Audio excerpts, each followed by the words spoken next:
How much of it is an advantage of him getting the default over Alex de Minaur today? And I feel so bad for Alex. I mean, it literally happened 3 points before the end of that match that he hurt himself.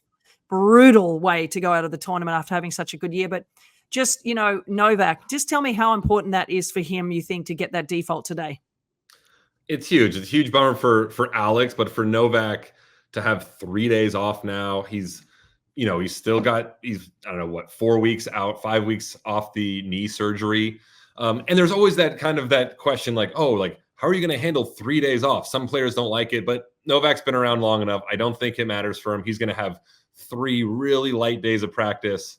I'm assuming he's going to have a ton of work done on the knee. He's kind of been cruising through the draw. So I'm assuming he's going to go into the semifinal playing Musetti, who he's going to be a huge favorite against. More than likely he's going to get through that one and he'll be in the final feeling good. The knee's going to feel good. His body's going to feel good. There's not going to be a lot of wear and tear. So Novak couldn't have asked for a better draw, and now to get a default in the quarterfinals, it's even more fortunate luck. So he's in a good spot right now to cruise to the final and be feeling really good going into that final.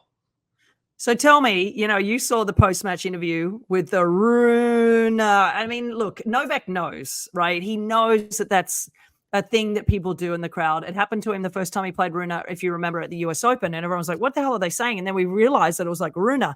And then, of course, the post-match interview with the good night to the fans, which was hilarious. I'm glad that he's embracing his, sort of darker side, and it's like he's over trying to be politically correct. And he's like, you know what?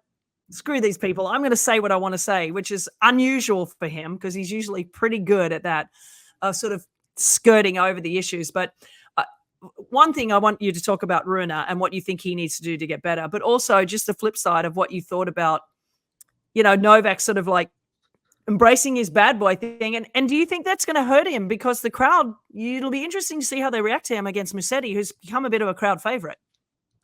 I loved it. I loved him addressing the crowd.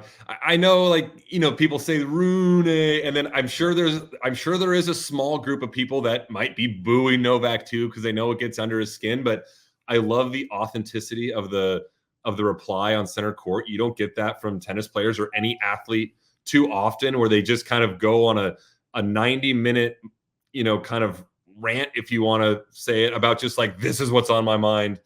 And he mentioned, look, I've played in more hostile environments than this. No one's stopping me here. So I think he's embracing it.